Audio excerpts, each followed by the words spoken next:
Seja bem-vindo ao canal do Sem Perfil. Eu faço parte de um grupo de WhatsApp. Na verdade, eu faço parte de vários grupos, mas esse é um grupo muito seleto, composto por um pessoal muito culto, né? Muito culto.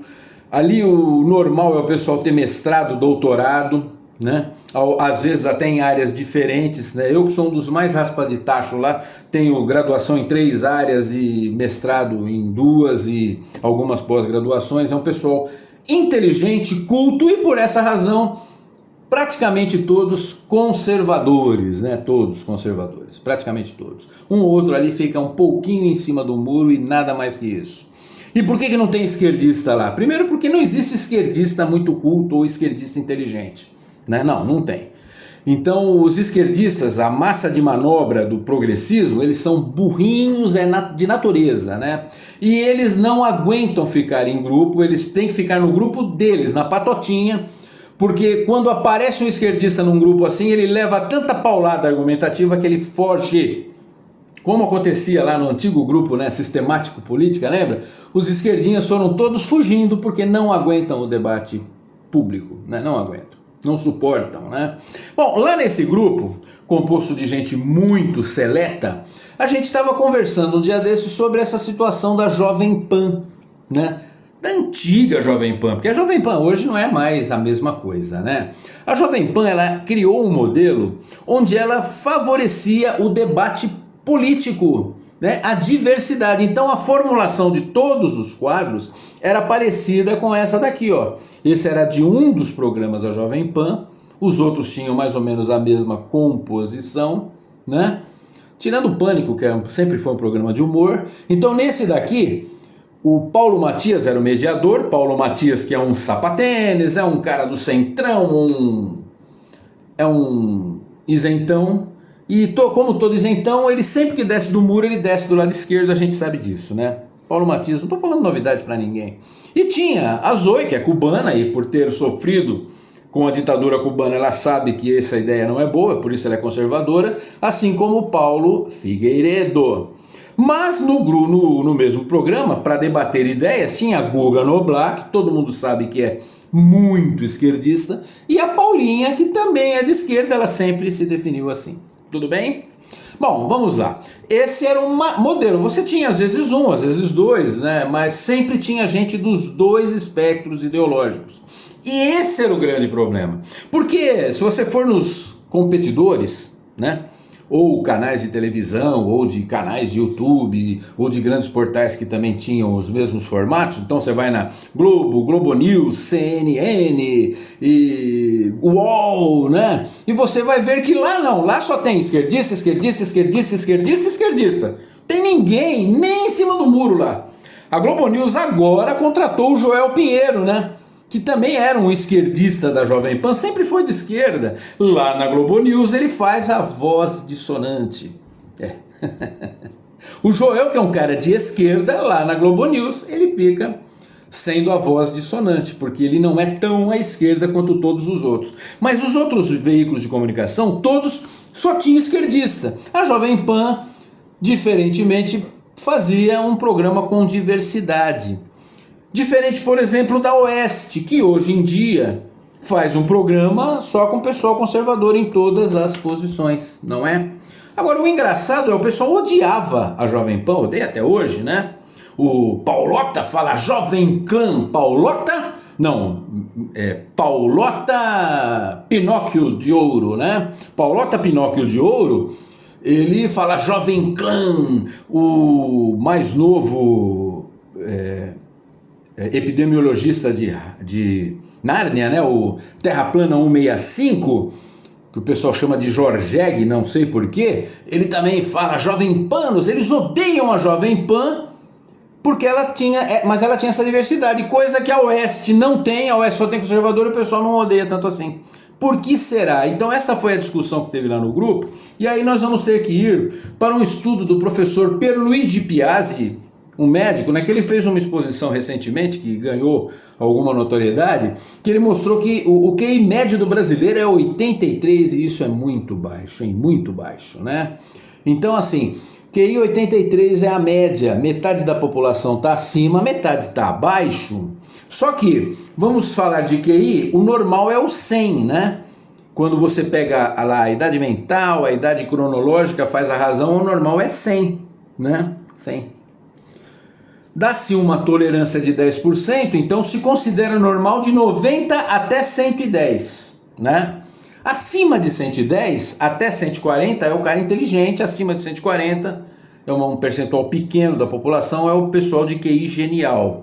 E para baixo, você tem de 90 a 110 o normal, de 70 a 90 é o fronteiriço, aquele carinha que é fraco de ideia, né? De difícil entendimento, mas é fronteiriço, ele não tem retardo mental ainda.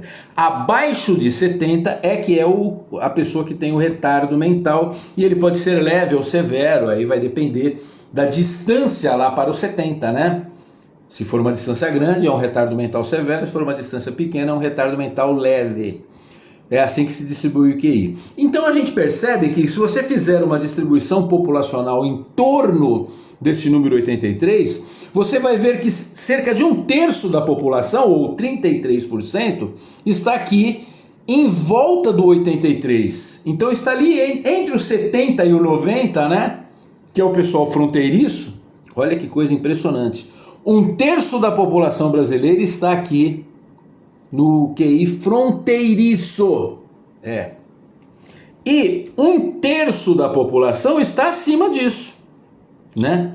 Está acima disso. É o pessoal de QI normal e o pessoal de QI genial. Então, se você fizer uma distribuição, você vai falar, bom, desses 33% da população, 30% da população teria um QI normal e 3% de genial, e aqui 33% da população teria o QI fronteiriço, em torno da média. E os outros 33% da população estão abaixo da média, o pessoal que tem retardo mental, leve ou severo. 33% da população, 1/3, abaixo do fronteiriço. Isso é grave, isso é muito grave, né? E são 33%, representam 33% da população. E ali, como todo mundo sabe, até o Lula andou dizendo um dia desses, o pessoal estuda um pouco, o pessoal fica um pouco esperto, já não vota mais no PT. É natural isso. O pessoal que se esclarece não vota. Ah, eu estou dizendo que o pessoal muito inteligente não pode votar no PT? Pode, aquele que se locupleta. Ele finge que é de esquerda, porque ele se locupleta, mas a massa de manobra mesmo, o povão, aqueles 30% da população, que o Jô Soares uma vez numa entrevista falou, o PT tem cerca de 30% da população que é de esquerda e vai votar, e sempre vota nele, não importa o que aconteça. Então desses 33% da população, cerca de 30% é a massa de manobra, são os petistas, os esquerdistas. E como são 33%, você tem aí 3% da população, que é um pessoalzinho abaixo de fronteiriço, mas que também é de direita, que é conservador. Tem gente também burrinha nesse campo, só que é bem menos, né? Bem menos. O pessoal sabe disso, é só você observar, né? Bom, então aí a gente consegue entender o problema que a Jovem Pan causou. O problema é o seguinte, gente. A Oeste, do modelo que ela faz hoje em dia, ela não incomoda o cara. Por quê? Porque só tem cara de direita, só tem conservador em todas as posições. Você vai no UOL, você vai na Globo News, CNN, só tem esquerdista, só tem progressista em todas as posições. Mas a Jovem Pan fazia uma coisa, e isso é o grande problema, que expunha esse pessoal ao ridículo. Ele fazia ver o debate público. E quando há debate público de ideias, eles levam uma surra diária. Não é surra de porrada, não, é surra argumentativa. Todos os dias você via um massacre, tipo o massacre que o Álvaro do canal Meteoro sofreu lá no debate. Por quê? Porque eles têm ideias retrógradas, ideias idiotas, ideias burras, seja no campo econômico, seja no campo social, seja em filosófico, qualquer um. Esse pessoal leva uma surra nos argumentos, como esse pessoal levava todos os dias. Nossa, o Guga Noblar, meu Deus do céu, como era fraco, né? Como é, né? Até hoje, falou uma vez no 10º mês de gravidez da mulher. Olha, meu Deus do céu, só no 10º mês lá de gravidez que o cérebro é formado, meu Deus do céu, olha, um pior que o outro. E tinha o Piperno, e tinha a Amanda Klein, que todo dia levava uma surra lá do Lacombe. Pois é, ou de outros, né? porque são fracos. E este foi o grande crime da Jovem Pan que deixou ela tão marcada, por isso que sofreu tantos ataques, foi censurada, levou porrada de tudo quanto é jeito, teve que mudar toda a linha editorial, porque ela expunha diariamente a vergonha que é o pensamento esquerdista. Toda vez que você coloca um cara de esquerda para debater, ele leva uma surra. Do mesmo jeito que você observa aí na área de comentários a surra que os meus haters tomam dos meus inscritos que são normais, né? Todos os dias, é uma vergonha atrás da outra que esse pessoal passa.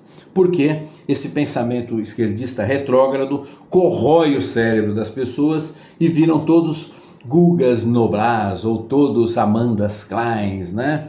Todos viram Felipes Netos da vida e levam surra. Então esse era o grande pecado da Jovem Pan, expor a mediocridade, expor como eles são péssimos, como eles são ruins de argumento.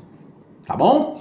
Então é isso daí. Por isso que eles odiavam tanto a Jovem Pan, que agora não é mais a mesma coisa. Agora também tá praticamente do mesmo jeito dos demais, né? Tá bom?